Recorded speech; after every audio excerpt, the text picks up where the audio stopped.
Good morning, it's Alex, and I'm here today with chapter 52 of Tempted. We are getting close. Okay, we are in New York. Darcy felt like he would recognize Mrs. Bennet anywhere. She would have serene cheekbones and a high brow like her daughter Jane, and she would have lips that formed a bow and eyes and snapped and sang like... He stopped in the middle of the walk, his hands pressed to his chest.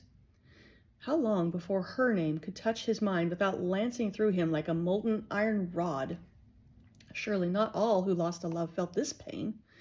Why, if this misery were common to mankind, men would more frequently succumb to the despair of sweet death, rather than walking around as a living shell. His face twisted as he caught his breath. The ache subsided as his pulse slowed, and he forced his feet to move once more. He nearly stumbled to a halt all over again when he realized that, of the two remaining sisters, there might be one who was the very specter of his Elizabeth. Egad, how would he survive even meeting the family? Yet it gave him even more reason to protect them from Wickham. His grip tightened on his walking stick, and he hurried his steps. They were not at the Victoria, not unless they were using an assumed name, which was entirely possible. Fifth Avenue Hotel was another mischance. Darcy strolled out to the walk once more, a dazed calm now squeezing his chest. Those were the only two hotels Mr. Gardner had mentioned, but this was New York. He doubted if anyone could even count how many hotels and inns and holes in the wall the city harbored. And that was presuming Wickham had even brought the Bennets to New York. Nausea rocked his core. What sort of a beast used innocent women for money? Yet it had always been Wickham's way, beginning when they were boys, and Wickham had tricked him out of his new pocket watch in exchange for a promise to leave the new kitchen girl alone. Fool he had never said a word of it, thinking his father would not believe him. Now, not only did he see the whole incident through mature eyes, but he also saw the importance of one just man who could set it all right. And this time, the man was himself. His determination galvanized, Darcy spent 2 days calling at one hotel after another. He checked the Victoria and Fifth Avenue twice more, with never any luck. With great trepidation, he had asked the local police if anything had been heard and was relieved to receive a negative answer. He also called at the passenger lines, searching for ticketing information. Rather than too little information, he found a great deal too much, more than he could ever search through to discover 3 women and 1 man traveling together. Good heavens, they could be going anywhere. But his gut told him that Wickham was taking them to London. He had lost too much time. By the 3rd day, Darcy boarded a train back to Massachusetts to take his leave of Georgiana, collect his fares, and set sail again for home. When he called at the house, she met him with glowing cheeks. "About time you came! I've been sitting on this letter for 2 days already." He put his hat aside. "What letter?" She went to her desk and held it up. "It's from Elizabeth. She is in Rhode Island." Newport. She was trying to apologize, but it was not working. Every look and manner was humble and full of appeal, but no words escaped her lips. Instead, she scurried in and out of his presence, softly delivering a drink or a pastry, a paper, or even a pipe. Each time, he caught himself exhaling in aggravation, and that only made her step more lightly and quickly away. How could he tell her that, far from soothing his ire, she was only making him feel like more of a monster? This was so much more than a bit of marital discord. That they could have worked through. No man of reason could propose living with a woman the rest of his years without a few quarrels, nor would he wish to. A woman of liveliness and stout heart ought to put her man to the test on occasion, for that set kindling to the hearth flame. Even scarred and brittle though they might both be, they ought to have made one another stronger, burn more brightly. Instead, they were spent embers. The truth was before him all along, but he refused to heed it. They would have made the dearest of lifelong friends, but as a married couple, they were dismally mismatched. It made no sense, for all appearances gave the impression of felicity and suitability. And she stirred the eye and every masculine desire. He would be a liar to say she did not. But in his heart, he had nothing for her, and she had even less for him. Still, that vow could never be revoked. For better or worse, that was the promise they had both made, and Richard was old-fashioned enough to believe it. So was she, otherwise she never would have followed him. But the marriage was a sham. Aye, it was. But he meant well enough to protect her, so in that respect, he pledged his oath in full faith. He pressed his brow into his hand, closed his eye, and fell to morose ruminations. He never wanted any of this. When he fled the army, his plan had been scattered and unformed, but now he knew precisely what he would do, where he would go. Open plains and a simple life. A place where the sweat of his brow meant something and no one cared who his father was or what uniform he had worn in South Africa. A place in the world where a man's dignity was everything, where respect was earned and no one could purchase it. Somewhere he could be alone for days together if he chose, with nobody depending on him but his horse. He would go back to Wyoming, the one place on earth he could never take his wife. He sighed and allowed his thoughts to go blank for a time, rather than stripping away more of the protective cushion he had built around the truth. Moments later, he snapped to attention when something bumped his hand. It was Elizabeth, trying to remove his cold pipe before it fell and dumped ash on the floor. She froze, her teeth flashing unhappily. "I'm sorry, I was just—" She cleared her throat, retrieved the pipe, and turned to hasten away. "Stop apologizing," he said after her. Her figure tensed, and she turned back. I'm sorry." She frowned and looked down. "Look, you're not making it better, treating me as if I mean to devour you. Can you just be you again?" Her eyes shifted to the side, then recentered on him. She said nothing. He scrubbed his face, muttering, "Hell with it," got to his feet. "Night, Elizabeth." She stepped swiftly out of his way. "Do you need anything?" He snorted and shook his head. The list was far too long. Then a notion pricked him, and he stopped. Wait, there is something. She seemed to rise up, eager to hear his direction. "Yes? What would you have done that night behind the warehouse?" The blood left her cheeks.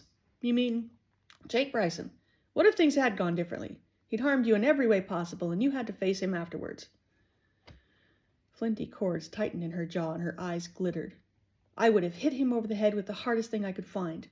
Maybe I would have found a rope and dragged his miserable filth behind my horse until no one could even recognize him, or pinned him down and kicked him over and over in the teeth. Something, I do not know what precisely. But you would not have cowered and cringed before him." Her nostrils flared dangerously and her knuckles whitened. "Never." He shook his head. "He was the villain, but I am the one you fear." Another sigh left him and his shoulders dropped. "You were wrong," she answered gently. He stopped, but did not face her as she finished. "You are the one I failed." He closed the door between them. That night, as he lay in his bed, Richard Fitzwilliam pondered the deep mysteries. Death and life, and healing and wretchedness, grief and love. So much threaded and wove through the tendrils of dream that later he would not recall how much of his epiphany struck in conscious light, and how much slipped into his mind in the form of soulful enchantment. When he rose, however, the first resolve of any clarity had shaped and taken hold at last, and finally he knew of something he could do. After all, Rhode Island was famous for more than just tourism, or more accurately, a particular type of tourism. There was no line when Richard stepped up to the county office. The secretary asked his business, and for a moment the life left his fingers and he reached inside his coat. The papers stuck as he tugged on them, and his hands trembled. He swore to protect her, to care for her. And this was the best means at his disposal to do just that. No less was it for himself when the freedom and the wildness his soul thirsted for. He drew a deep breath and unfolded the papers. "Where do I file for a marriage annulment?" Richard had been away all morning.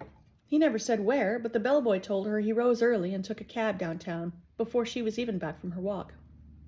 It was just as well. Some people like to exhaust their feelings and come to terms with their disagreements, but Richard was not one of them. Rather, he bottled them until the steam either cooled or found some crack through which to vent. Perhaps a day or two without seeing one another was just the thing, so they might speak more rationally when he was prepared to do so. Elizabeth puttered through her morning duties. One of the maids was quitting, another requesting leave, and she hired a new kitchen girl. Reservations came in with the morning mail, and 2 guests checked out. After 3 steady hours, her neck and fingers ached, and she stood to stretch. It was not a bad life. Anyone would call themselves lucky to be where she was. Comfortable, respected, with tasks to fill her days and some time for leisure. But she could not recall the last time she felt friendly with anyone. Perhaps Georgiana would write back soon. She was filing reservations when Richard's steps sounded outside. She did not bother to look at him, for his footsteps came only partially in, turned to the left, and stopped. His breathing was irregularly loud, as if he had run up the walk from the road, and she heard him shuffling items on the desk. Finally, she finished her task and turned around. His face was chalky, his chest rising in uneven bursts. "Elizabeth?" She started forward. "Richard, whatever's the matter? Is it the army?" He shook his head and raised his hand. "No, I need you to sit down. I've made a bloody hash of things. I hope you will still speak to me after I've said all." "What?" "Richard, whatever it is, we can sort it out, truly." But he was shaking his head, an ominous set to his mouth. "Not this time." He ruffled his hair, just as William used to do when he was flustered, and turned to pace the length of the office floor. Elizabeth's stomach knotted. He bore his colonel look, the face he wore when he was about to do or say something fatal. "Look, Elizabeth, oh Lord, how do I even say it? I went to town today and..." The bell jingled at the front desk, and he broke off, his entire expression almost swearing in vexation. She shrugged apologetically. "Someone wanting to check in. The desk host only stepped out for a moment." He heaved a beleaguered grunt. "Blast it. Very well, I shall write the blackguard's name on the bleeding register and send him on his merry way." Elizabeth's eyebrows shot up. Whatever had him bound in a snarl, she was starting to worry for his state of mind. Cautiously, she followed him back out to the front desk, where an impatient guest stood tapping his toe and calling for someone to attend him. And that was when the man locked eyes with her. His look was instant wrath, and her knees turned to water. Silas Bryson. "Elizabeth," Richard hissed. "Run!" Shoreline Hotel and Resort. This must be the place. Darcy paid the driver and got down in a rush, then checked himself. If Richard and Elizabeth were truly here, he would look like a dashed fool blundering up the walk, breathless and glowing like some besotted yokel.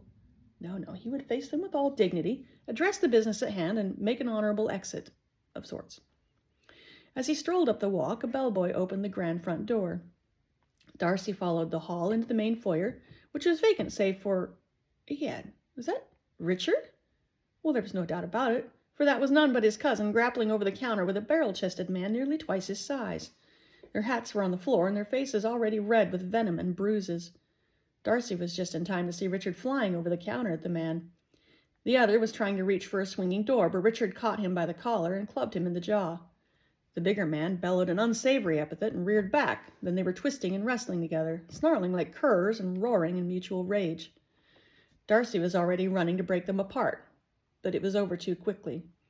Richard wedged his knee between the other man's legs, tripping him, and delivered a vicious uppercut, but the bigger fellow must have had a jaw made of iron.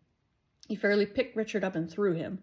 Just before Darcy could catch him, the man circled back for a brutal kick to the groin that doubled Richard into a helpless ball. Then he bounded for the door. Richard was spitting from a bloody lip and groaning, writhing but not yet trying to rise when Darcy rolled him over. "Richard!" His cousin's eyes widened in recognition, his teeth still bared in pain, and then he wound up and landed a sharp blow to Darcy's cheek. "What the devil? Are you mad?" Darcy sputtered as he held his face.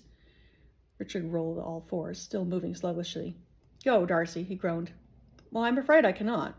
I came on a matter of utmost—" "I said go!" Richard thundered. He staggered to his feet, still half bent and panting in agony. "What, have you lost your mind? Do you always punch the guests and send that Darcy, for the love of all that is holy, go! After him! That was Bryson, and he means to kill Elizabeth." Okay, well, back next time with Chapter 53.